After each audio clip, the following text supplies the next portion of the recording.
Hi everybody! Today we will talk about covalent bonds. Besides the formation of ions, there are other ways to obtain a fully occupied outer electron shell, namely by two atoms sharing electrons.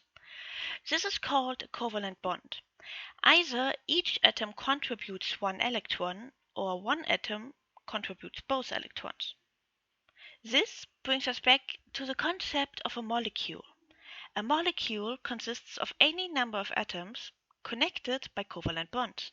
How many bonds an atom builds depends on the number of outer electrons.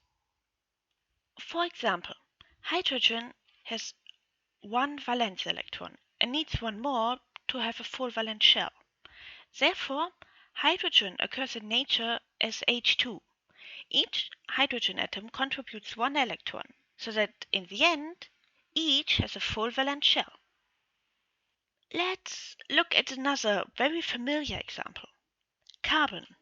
Carbon has 4 valence electrons and therefore can form 4 bonds. These can all be single bonds, as for example in methane. In this molecule, each valence electron of carbon forms a covalent bond to a hydrogen atom. But there can also be double bonds, as in ethene, where 2 carbon atoms are bonded together with a double bond. So they share not only 2, but 4 electrons. In addition, for each carbon atom, there are 2 hydrogen atoms for the other 2 bonds. Thus, all atoms involved have a full valence shell, hydrogen with 2 electrons and carbon with 8 electrons. An example of a triple bond we see in ethane. Here, 2 carbon atoms are bonded together with a triple bond, so they share 6 electrons. Also here, the last available bond of each carbon atom then goes to a hydrogen atom. Okay, that was a lot of info already.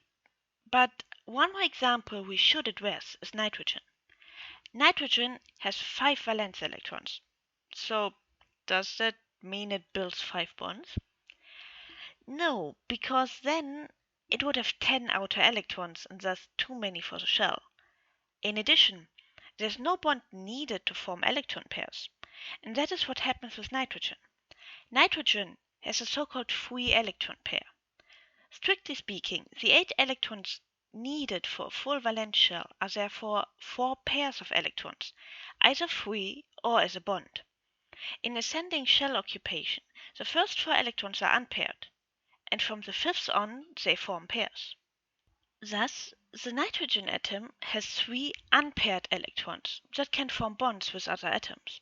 For example, nitrogen also occurs in nature as N2, just like hydrogen. The only difference is that nitrogen forms a triple bond instead of a single bond. N2 is a very stable and unreactive gas that makes up most of the air around us. But of course, nitrogen can form bonds with other atoms, such as hydrogen. When each unpaired electron of nitrogen is bonded to a hydrogen atom, ammonia is formed. Again, each atom has reached a full valence shell. However, further bonding may occur. For example, when an ammonia molecule meets a hydrogen ion. The hydrogen ion has no electron left to contribute to a bond. Therefore, both bonding electrons are contributed by nitrogen in the form of the free electron pair. Since the nitrogen atom gives up an electron, the nitrogen atom is then positively charged. Nevertheless, all atoms involved reach a full valence shell. This ion is called ammonium ion. In all these examples, we use Lewis formulas, which is what this way of writing molecules is called. As you can see, the covalent bonds allow each atom in the molecule to have a full valence shell. This was an overview over covalent bonds. If you have questions, suggestions or tips, leave them down in the comments. If you liked the video, like it and subscribe to my channel. See you in the next one!